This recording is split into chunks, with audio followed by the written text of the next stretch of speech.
Hey, Jason. Welcome back to another episode of Higher Density Living here. And thank you to our listeners. We are going to put this as a little bit of a jarring title. And people use this term all the time. It's karma. And I just want to say that karma is something that doesn't exist.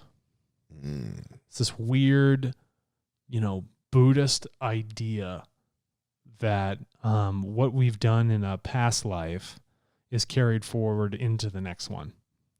So let's, from a comparative stance, in the previous episode, we talked about the Law of One teachings, and we'll use this as some sort of detail here for what we're going to get into. But let's think about this from a dogmatic sense first. What does the church say about sin? The church says that we're born into our sin nature. Oh, okay. So I'm already born like just a fucking shit show in this world. Yes. Right? And there's no way for me to clean it up unless I repent my entire life in the hopes that when that life ends, and then Jesus will forgive me of my sins. I am forgiven. I'm forgiven, right? And we already talked about that whole idea of forgiveness in our previous episode. And it cleans me of this sin, this karma that I'm bringing through, so that I can enjoy these pearly gates in heaven. How does that sound to you? Well, you take Hitler, and then right before he go, he's laying in his bed. Yep. Right before he lays in his bed, he asks Jesus to come into his heart and save him. Forgive me. And he's in heaven with us, and he's hanging out on the pearly streets, and we're like, "What's up, bro? Yeah, Glad exactly. you made it. Yeah, awesome, super cool." So that's a dogmatic idea of how Catholicism or Christianity has kind of carried that idea of sin over. Now, for the Buddhists, you have this idea of karma. So now in Christianity, where's the reincarnation? It's not there, right? You may be born again, however you want to describe that, if you're a part of that sect. Which is funny. Augustine and first century church leaders in Christianity believed in reincarnation, but right. We won't go there. But then they dropped it. Yes. So now the Buddhists are left with it. And the Buddhists are saying, well, you got karma. Right. So if... there are some Indian teachings too that say you can become a fly if they penalize you. That's what's worse. Now that not only do I have karma, but now you can penalize me in my evolution. You can bring me backwards. Right, this stuff's starting to get absurd. All right, so let's talk about this. So it's first of all, it's dogmatic. So if I screw up in a past life, say I'm negative, I'm a really negative person and do some pretty terrible stuff, I get a clean slate when I move into the next life. I'm not going to get turned into that fly. I have the opportunity to live a new life, blank slated from the past one. I have my same spiritual energy inside of me, but the question is, do I want to learn lessons? Yes. I'm not carrying over any guilt. Right. It's just there were lessons that needed to be learned in the previous life and they weren't. Okay, so I committed errors. So now in this life, I'm going to make more errors, but the question is, will I learn from them so that I don't commit those errors again? Yeah, and I don't even like to consider them errors. I like to think of them as, and we had talked about this before, with the Apostle Paul talks about this in the Bible, is like missing the mark. There's an arrow, and you don't hit the target exactly. Yeah. So they're all learning lessons. What's the I look at it as like, and your level of consciousness. What's the margin of error? It's a learning lesson. Yes. Okay. You were off by 10%. Okay. So you have 10%. So you're killing people. Yeah. You were still killing your past life, Alex. You're a serial you're guy. fine. Yeah. Now you're a shipping clerk. Yeah. You're a shipping clerk now. Genghis Khan. So if we're looking at this, right, and we talk about karma is just this idea, this dogmatic idea that has been just ingrained into the spiritual community. People are like, you got this karma. You got to forgive yourself. We need to cleanse you of this. You got to forgive past lives karma. Your past lives, and that's the only way you can move forward. You're starting to sound a lot like the church. I thought this was all about, the freedom, the growth and evolution and freedom of my own spirit. Doesn't sound like that to me. You know what I mean? And why are you telling me I need to do a certain thing for my own healing? Bugger off. Yes. Okay. So when you look at karma is really something that is just it doesn't exist. And logically, it wouldn't make any sense to the law of, this law of like teaching and learning and teaching. Right. Karma removes you from the law of love.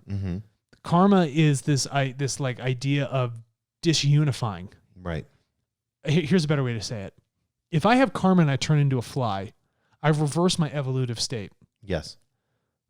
Creation only wants to evolve forward. Doesn't go backwards in evolution. It only evolves forward. No matter how many errors are made, right, or non-learnings, in the end, it's going to find itself back to the point of learning, right? If you make a couple of errors and figure it out and move forward quickly, or you don't over a long time and then come back around, you're always evolving. Yeah, all things work together for good. Yeah. So why would creation want to put something in there that is de-evolutive to itself? Then you're just hindering your state of learning. Mm-hmm. That wouldn't make any sense. Well, then creation is imposing on your free will. And then creation imposes on you free will. And so then at that point, we got a bunch of logical fallacies. So karma, in its logical, rational sense on what is observable in the creation around us, the universe around us, doesn't align with it. What if that tree, a branch fell off and landed on somebody like it does in national parks all the time and kills them? Mm-hmm. What's the tree going to come back as a shrub? I actually had that happen. I had a big, huge tree branch down south at a mansion that we were going to. You know, the old school mansions you can visit? Yeah. And it was a big oak tree, and this huge branch hit me on my head and knocked me to the ground. Yeah. Didn't kill me because I have a hard head, but yeah, no. See, and that's the big old shillelagh hitting you. yeah. So what if this huge meteor comes to Earth and just impacts it, kills everybody, and the meteor disintegrates into nothing? What does it come back as? What, the tree, or but a fish? A fish eats another fish. It's murdering fish all day long. Mm-hmm. Is it going to come back as a bad fish? Yeah. Or what about my karma? I eat cows all day long. I slaughter beef cattle. Yeah. Slaughter. Yeah. Beef cattle. So every time you eat a burger, you're just putting negative karma out there, and you're going to be penalized by that. Am I 2 steps further to being a fly? Well, here's the problem I have with it more than anything, Alex, is like in religion, in dogma, who makes the decision for what is right and wrong? And who makes the decision for what that stage looks like? And usually if you see it, it's a guru that's stating that, yeah, this is actually bad and this is good. Nothing's wrong, dude. Yeah. Everything is just a moment to learn. Who are you to say that was bad to that person? Now you just impose on their free will. Yeah. The energy might have been negative, but to say that it's bad, how do you know in the grand scheme of things? Maybe something great was learned from that moment, but you only perceived it as bad and then told other people it was bad. Now you're telling other people how to think and how to feel? Well, that doesn't seem very good. Well, you're also going against their learning process. And that's one thing that Raw talks about hugely is, because they made that mistake with the pyramids. Yeah. And their intent was, let's go there. Their intent was good. Mm-hmm. How those people in their level of consciousness perceived it at that time was wrong. Yeah. Intent, good. Delivery, bad. So there may be a lot of people that are out there legitimately trying to help others. But in that process, you're stripping their free will. Yes, exactly. Yeah, you're inhibiting their ability to think for themselves, to go through a series of self-healing. And you want to tell yourself, I was telling you off air about this yesterday. I was talking to somebody, and so many times I was getting so irritated with them that I wanted to impose on their free will. Yeah. I wanted to say, can't you see this? It's so clear. It's so easy. If you just do this, this, and this, you're going to be out of this. But you're projecting your view of the world onto them. Yes. They don't see things like you. No. Wake up, smell the coffee, Jason. And there's other people that could do the same with me. But so how I had to say was, I need to display to this person right now unity and love. Yeah. So what does that look like? So for me, it was just asking questions and hoping that as a Sherpa, I could guide them without imposing on their free will. Yeah, and you're not giving them this unity and love and understanding because you're trying to clear your own karma. Yes. You're doing it because you know it's the most evolutive thing to do. Well, karma, think about this. Karma makes you a victim too. Of course it makes you a victim. Everything about karma is anti-creational. Mm-hmm. The whole thing is illogical. If you sit down and truly take the time to think about it, it is illogical. Well, why can you say, well, this whole life right now, Alex, is fucked because basically I'm dragging all this bad karma from all the bullshit I did. So then what are you going to do? So every time I'm struggling or suffering, it's just bad karma. I'm not responsible for my decisions or my struggle. 100%. Yes, you are. Yeah. You're 100% responsible. Cause and effect, buddy. Mm-hmm. Okay?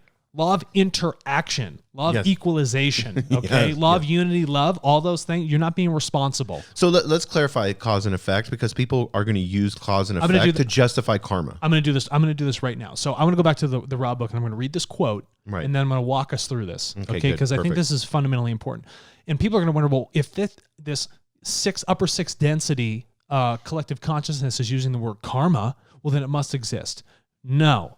The reason they use karma is because karma is, being used in the sense of how Dan, the guy asking the question, understands it. And they're coming back to give clarification on it. They're not going to tell him it's a wrong way to think, but they're just going to say, maybe there's a way to look at it in another view or another light. So let's read this right here. So the questioner, Dan, says, thank you for the first thing that they said. And he said, would you define karma? And it says, I am Ra. Our understanding of karma is that which may be called inertia. This is important. This is a function of physics, okay?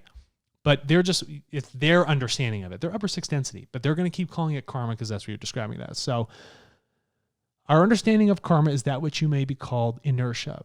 Those actions which are put into motion will continue using the ways of balancing until such time as the controlling or higher principle, which you may liken unto your breaking or stopping, is invoked. This stoppage of the inertia of action may be called forgiveness. Okay. Let's look back at our entire creational law series. There's a lot of things going on here. Okay. Ways of balancing. Law of equilibrium. Okay. Motion. Law of motion. Inertia is a function of cause and effect and interaction. Okay? Controlling or higher principle. Positive, neutral, equalized thinking. That's all it is. So if we think about resonance and energy, if I have all these bad thoughts, I'm putting energy behind it. And if that gets bombarded into somebody else, and the cause and effect is, I'm going to double down on that negative resonant energy, you've given more inertia, movement, and sharing of that negative thought, rather than saying, you're being negative, I'm going to receive that energy and I'm going to neutralize it. I'm going to realize that that is not a truthful thing that is actually happening. I'm going to arrest or stop the inertia, the forceful movement of this negative thought. Yes. Okay? I'm going to relinquish what you would call karma because I'm going to realize it's not truthful. Okay? I'm going to equalize it. I'm going to stop its momentum. All right? I am going to look at the breaking or stopping that is invoked. And an invoking of something is a thought. It's a projected thought that is actually occurring. I also like it because you're creating. So, and that is putting the power back to you. Yes, it's it's putting the power back to your consciousness. So I'm not a victim of karma. I have the ability through my thoughts to be able to dissolve the inertia. Yes, the inertia, Okay? the energy, the vibration. Energy, the vibration, the movement of that negativity. Yes. By receiving it in and applying a higher truthful principle to it. We call it karma. They're just saying it's a function of physics and thought. And we just continue to project it and dance it out there, but you need to equalize it. It's like an example of trying to push a square up a hill. Yeah. And then trying to push a circle. Yeah. It's when you look at the shape and you look at, because it's inertia. So, I mean, this is basic physics, but when you look at the shape, you have something that's square and it's going up. So, when you're pushing it, you're fighting your inertia is fighting the inertia of the shape. Yeah. It's still the same. It's still mass. But because of its shape, its inertia is really like, it wants to be zero. It Yes, wants to be flat and not rolling. Yeah, you see But where if I'm you going put a with this. ball on a pitch, its Right. inertia wants to move down with the force of gravity. Right. Right? So you're going to actually have an easier time moving it because of this coefficient of friction that's happening on it. How much friction do you want to put on those thoughts? Yes. Okay. Yeah, that's where I was going. Do you want to continue to struggle against it? It's cause and effect. Mm-hmm. And now let's talk about, if you think karma is something that's brought life to life, well, we're talking about inertia. What happens when that body dies and those thoughts end? No inertia. It's no longer carried through. When you're born into that blank slate. If you're fortunate to remember past lives, great. but for everybody else, you don't. And the reason for that is it's stopping the old inertia to allow you to now start a new line of cause and effect and probability. I love that. Yes. Are you feeling that? Yeah. And now you can see how illogical the idea of karma is. Yes. Okay? You may have had that bad thought somewhere else, and what we do as a collective may carry that energy forward, but then it requires other people to come in and try and neutralize, positive neutral equalization of those thoughts and those energies. It also brings about, and I'm going to use this emotional word to get real practical, Alex, it also brings about guilt. Yeah. So when we think of guilt, because guilt is false, it's just a thought. Yeah. It's you projecting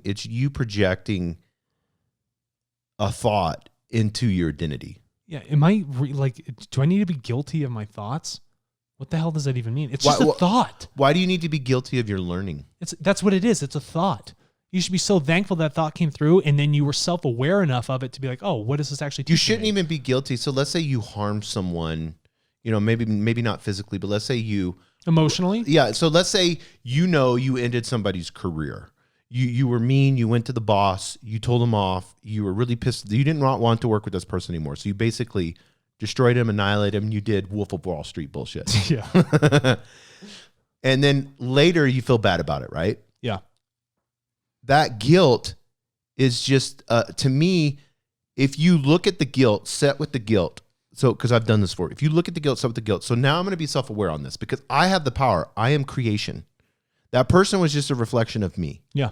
So, and they are me in a different meat suit. So when I look at him, what I did to that person, I did unto myself. Of course you did. So karma's bullshit just off of that. If you think of that, karma does not believe in oneness. No, it's the opposite of oneness. It's separative. Yeah. It's saying that you're doing this specific thing only specific to you. How can you have karma and believe in a collective consciousness? You can't. Because it's saying you are a function. If the collective consciousness is evolving, but you're de-evolving, yes, there's nothing collective or unifying about it. It's the opposite. It's not us together. It's not us together moving in that direction of fourth density. Yeah. It's not the natural evolutive path that creation takes. Creation is perfectly logical. It is perfectly linear in its path.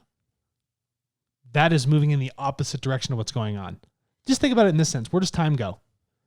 Forward. Mm-hmm. So it has motion always moving forward, right? Because of how we measure Regardless of what. Is it moving backwards? Mm-mm. No, it's not. Regardless of what you think of time, it's moving forward. Yeah. Any motion. Right. The idea of motion, one body, Dewey Larson came up with this, right? In his thing on Newton in his physics.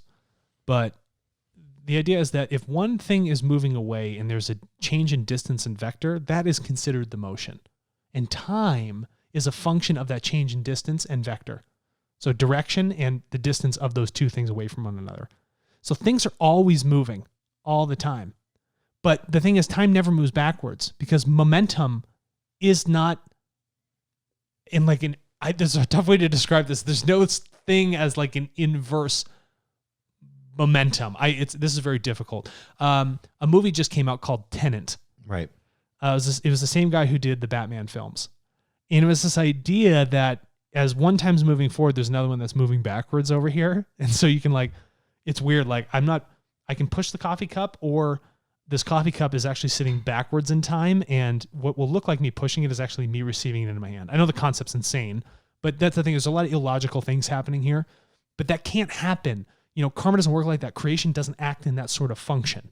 So anytime, to get practical on this and to explain this, anytime we are illogical, we are going against creation. That's correct. And people are like, oh, if you're logical, you have no emotion. No. So anything illogical is dilutive in the sense for evolution. If something's illogical, that means you're not looking at what is completely observable and obvious. Right. That is factual in front of you, and you stray away from it.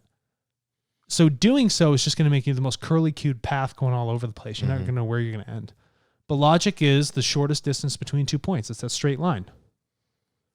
Logic is something that is perfectly deductive. It removes all the things that are unnecessary. What are you left with? Unification, equilibrium, love, motion, cause and effect. Right? If you really look at the universe, if you look at yourself, if you look at how you work through your day and how your thoughts actually happen, you will only deduce down to those things. And all of those things will not contradict one another. And you'll begin to realize, if you really think about karma and its effects in a logical sense, you realize that it doesn't make any sense. It's not truthful. It doesn't work. And if something is a law, it has to apply to everything. Mm-hmm. Does this building outside have karma? Does that tree have karma? The pavement that's been crushed, does that have karma? Does the vibration that comes off my lips when I talk, does that vibration have karma? Does every atom have karma? This is exactly what I mean. An atom only wants to live in a state of equilibrium. Mm-hmm. It is creation. Yes, that's what I'm saying. Yeah, spherical. Yeah. Think about the electrons. Yes, and they spin. It's these poles. Does our DNA have karma? No, I mean, how like, far do you want to take this? Yeah, and that's what I mean. And then you'd be like, this is so illogical. Mm-hmm. And say it did have karma. Maybe I'm good, but my karma, my DNA is carrying bad karma. So in my next life, am I just going to be like a crippled person, even though I'm doing good things here in my material thoughts? You know what insane that is? Yeah, it's absolutely, it's so stretching. Yeah, it is. It's stretching. It's overreaching, and it's forcefully trying to apply itself to remove like free will and logic out of a situation. So when I go back and read this again, okay, after our understanding of this, Ra says, our understanding of karma is that which may be called inertia. Just look up inertia in physics. Start to understand it and see how that cause and effect really applies. Those actions which are put into motion, we put those actions into motion. So if we can put them into motion, Jason, we are the ones that have to stop them. And we have the ability to. Karma says that you have no ability in stopping that cause and effect. Mm-hmm. You're the progenitor of it. Mm-hmm. What do you mean you can't stop the thing you created? That's like climate. It's like climate stability, right?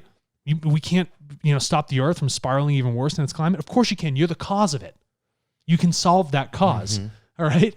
And so those actions which are put into motion will continue using the ways of balancing until such time as the controlling or higher principle, the controlling, the thought, those higher thoughts, they will continue until you step in. But that inertia will hit another thing and create cause and effect. There will be another interaction. And this will happen back and forth in a balancing thing. It's that law of equilibrium. It'll fly back and forth. Oh, if it's bad karma to me, it must be good karma to someone else. What do you mean good karma? Karma is only a negative thing. The whole word is unbalanced in its own speaking. Does that make sense? No, that makes perfect sense.